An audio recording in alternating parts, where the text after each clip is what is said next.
প্রিয় দর্শক, আসসালামু আলাইকুম। সবাইকে শুভেচ্ছা। বাংলাদেশ আসন্ন টি-20 বিশ্বকাপে অংশগ্রহণ করতে পারবে কিনা তা নিয়ে যখন বাংলাদেশের ক্রিকেট বোর্ড, বিসিবি এবং বাংলাদেশের ক্রিকেট প্রেমী মানুষ গভীর আশঙ্কার মধ্যে ছিলেন, তখন পাকিস্তান ক্রিকেট বোর্ড পিসিবি বাংলাদেশের পাশে এসে দাঁড়িয়েছে। বলা যায় যে যেখানেই ভারতের দাদাগিরি, সেখানেই পাকিস্তান তাদের বাস নিয়ে হাজির।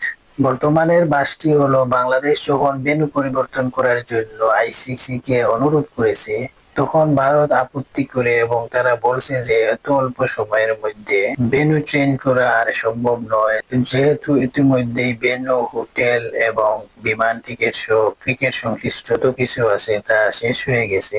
এই মুহূর্তে বাংলাদেশের জন্য শ্রীলঙ্কায় খেলা মুভ করা কিছুতেই সম্ভব নয়। ভারতের ক্রিকেট বোর্ড বিসিসিআই বাংলাদেশকে বাদ দিয়ে টি-20 বিশ্বকাপ আয়োজনের পায়তারা করছিল।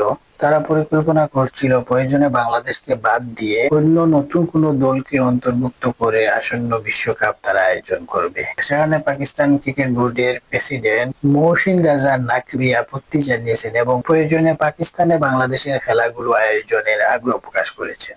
পাকিস্তানের বোর্ড প্রেসিডেন্ট নাকভির কাছ থেকে এই প্রস্তাব পেয়ে ভারত উল্টা মাইন্ডকে চিপায় পড়ে গেছে।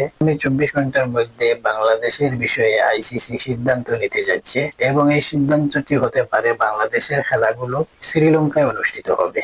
ভারতের ক্রিকেট বোর্ড এবং আইসিসির চেয়ারম্যান জয় শাহ মনে করছেন, পাকিস্তানের সাথে পরাজয়ের চেয়ে বাংলাদেশের কাছে পরাজয় বরং সম্মানের।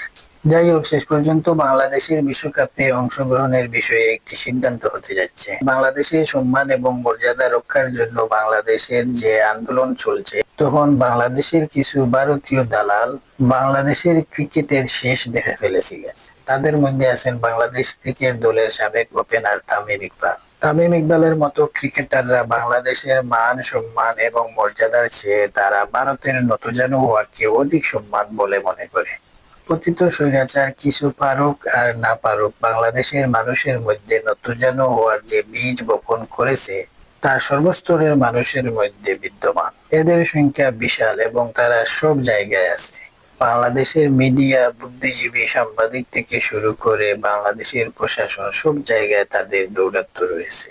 বাংলাদেশের টিভি টক শোতে কিছু বুদ্ধিজীবীদের বক্তব্য শুনে মনে হয়, ভারত যদি যুদ্ধের আওয়াজ দেয় তাহলে তারা দেশ থেকে পালিয়ে যাবে, এরকম তাদের অবস্থা। এসব কিছু ভারতীয় দালালদের আমি নাম উল্লেখ করছি না, তবে আপনারা নিশ্চয়ই তাদের বিষয়ে অবগত আছেন। সবাইকে অসংখ্য ধন্যবাদ এতক্ষণ সঙ্গে থাকার জন্য। আল্লাহ হাফিজ।